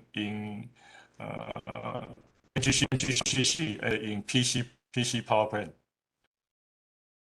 So for the future, Taipower at the beginning in the alternative fuel usage, we should think about the difficulty is how can we build infrastructure to receive hydrogen and ammonia. So maybe we should do some feasibility study of the infrastructure. How can we receive that from the foreign country? Because we think there are some difficulty in receiving liquid hydrogen. Maybe at the beginning, we should have some cracking technology. The other kind of hydrogen carrier to be used in Taiwan. Also, the other thinking is about that maybe also we also import traditional fossil fuel like coal and LNG and transport to Taiwan. When we get the fossil fuel to CC in Taiwan, or we do some cracking, also do some maybe steam machine reforming to get hydrogen, and the hydrogen be used in our thermal power plant. And then they don't know to generate locally, maybe storage locally or transport back to the supplier. So in those kind of hydrogen supply chain, we also do some study and to investigate what kind of storage site we need, or what kind of site maybe in the foreign country we need to transport back to the high CO2. So in conclusion, right now Taiwan hydrogen application just in the beginning stage, so they are full of potential. Maybe we can cooperate with each other to application. For the co-firing technology, it's one of the major way we trying to reduce the emission from the conventional thermal power. Maybe we just announced we will do some pilot project. Maybe they also have some opportunity can be. Later on, the energy storage application for the hydrogen may be also the important. The hydrogen is certainly is an important part of energy storage. So we have also trying to integrate it with our smart grid in application in the future. Not only conduct kind of research and development, we also trying to enhance our international cooperation on the hydrogen application. I think I just finished my presentation, and thank you for your attention.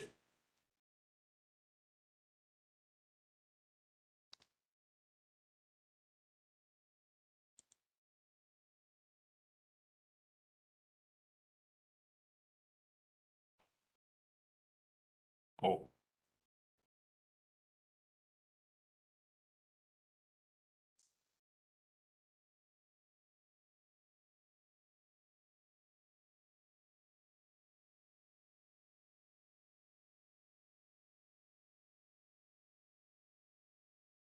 You're muted. Hello. Can you listen me? Listen to my.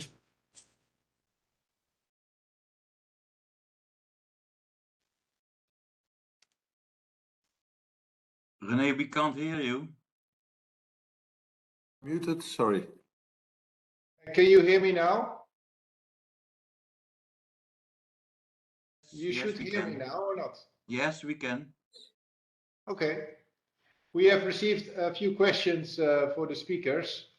First from Mr. Peters regarding the Poseidon demonstration project. It looks very expensive, and is it possible for consortiums to get a subsidy from the Netherlands government? Do you know anything about that, Mr. Peters?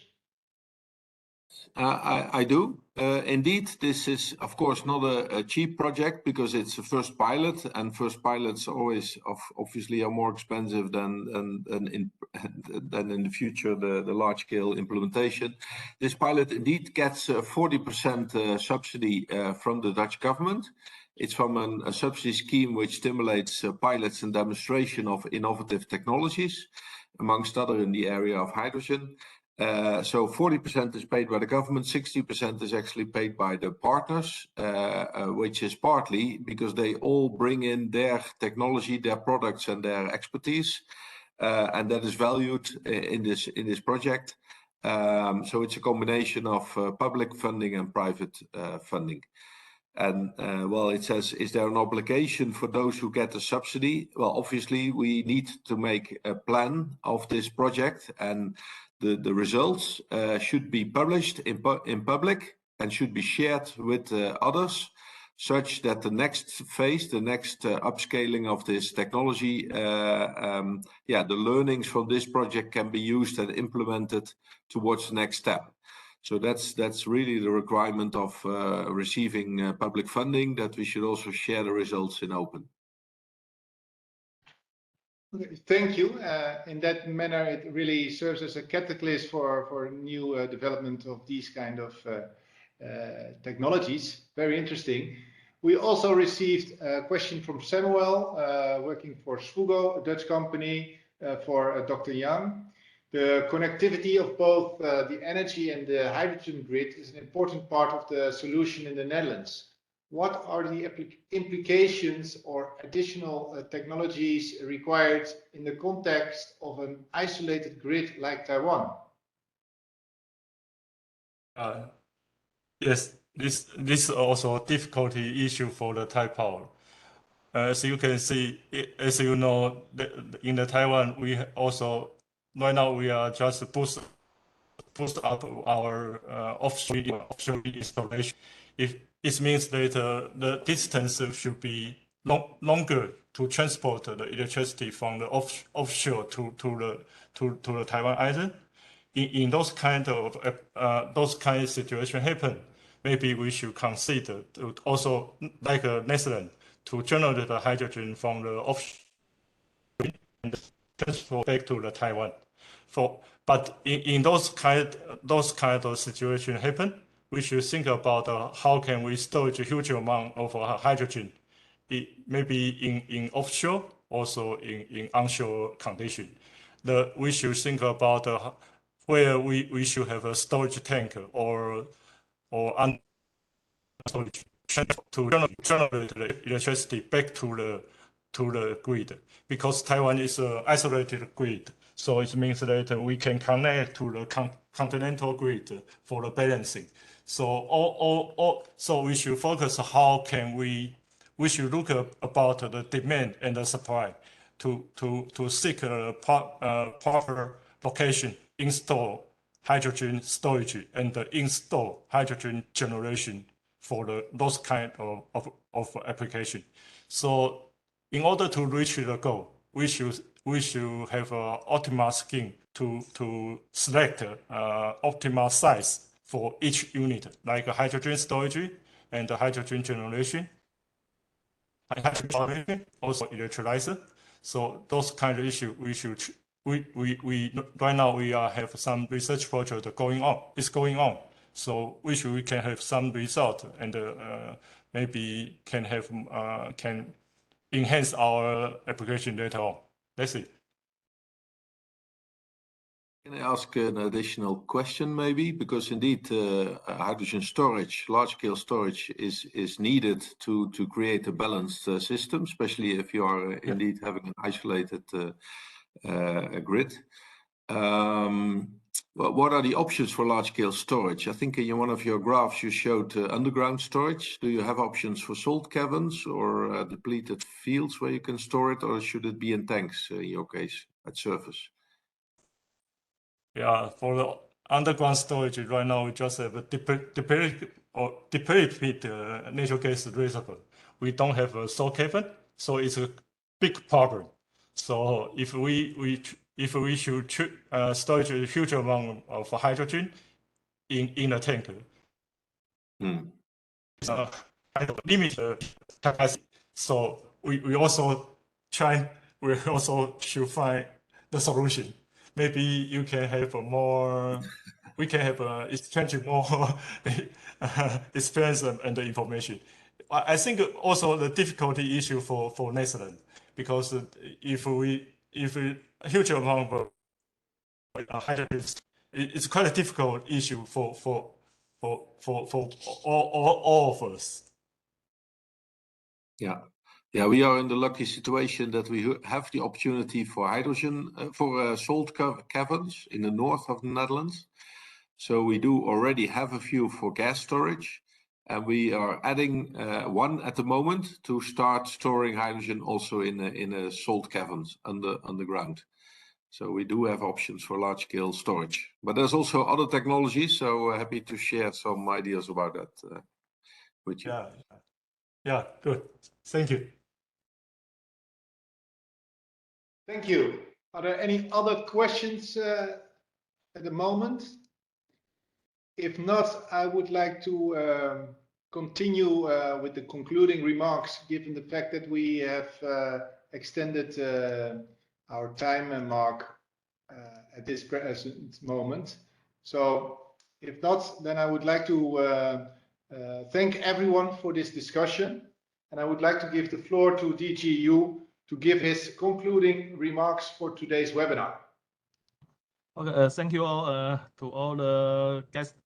Thank you again for taking the time to join the webinar with us today. We and the Netherlands had a full exchange of views on the topic of floating offshore wind and hydrogen energy. I think it's very useful for us. And I would like to especially thank the Netherlands for sharing your innovative floating offshore wind technology with Taiwan, which will be very helpful for us in terms of planning the offshore wind farm in the future. And the experience of the green hydrogen demonstration project is also very worth for us for learning. And I think apart from the Netherlands-Taiwan Energy and Innovation Cooperation Roundtable meeting held annually, I think Taiwan and the Netherlands have joined organized many seminars during the period to expand the communication platform and strengthen the partnership of both sides. I believe that the seminar has brought a critical contribution and enhance the long-term opportunity for our cooperation with us. Finally, I'm very glad to see the success of this meeting. I would like to thank all the distinguished guests and experts. Share your insight, very fruitful insight and very valuable advice. I look forward to working with the Netherlands on renewable energy promotion project continually. And thank you very much, and thank you all. Thank you, DGU, for your very kind words. I'd like to thank all of our guests online today as well. You made the difference. You are the experts from BOE, from Thai Power Company, from TNO and TKI Offshore Wind, and you have so much knowledge on these topics of floating offshore wind and hydrogen energy. It's really good, as DGU remarked, to share these expertise among each other, and it also helped to have a fruitful discussion and an exchange of ideas throughout this meeting. And today we're also very happy to learn about Taiwan's floating offshore wind development pilot and their plans, which will be later announced during this year about all the specifics. Also, their set out plan for the application of hydrogen energy is new and very interesting information, which we will further study and see how we can cooperate in that matter.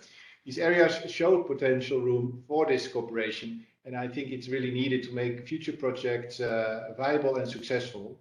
Since floating offshore wind, green hydrogen production and applications are the latest trends in the field of energy, I think this webinar has been very effective, and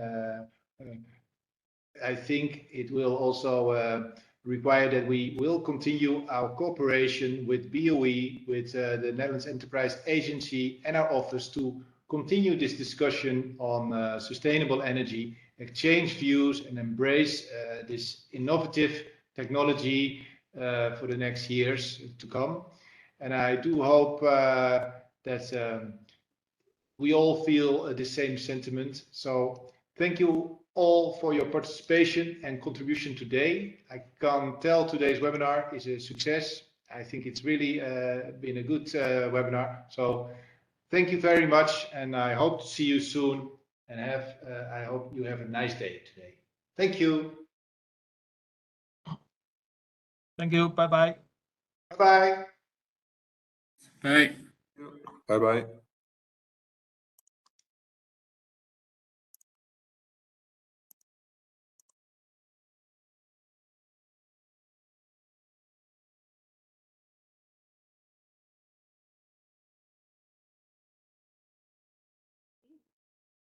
Yes, please.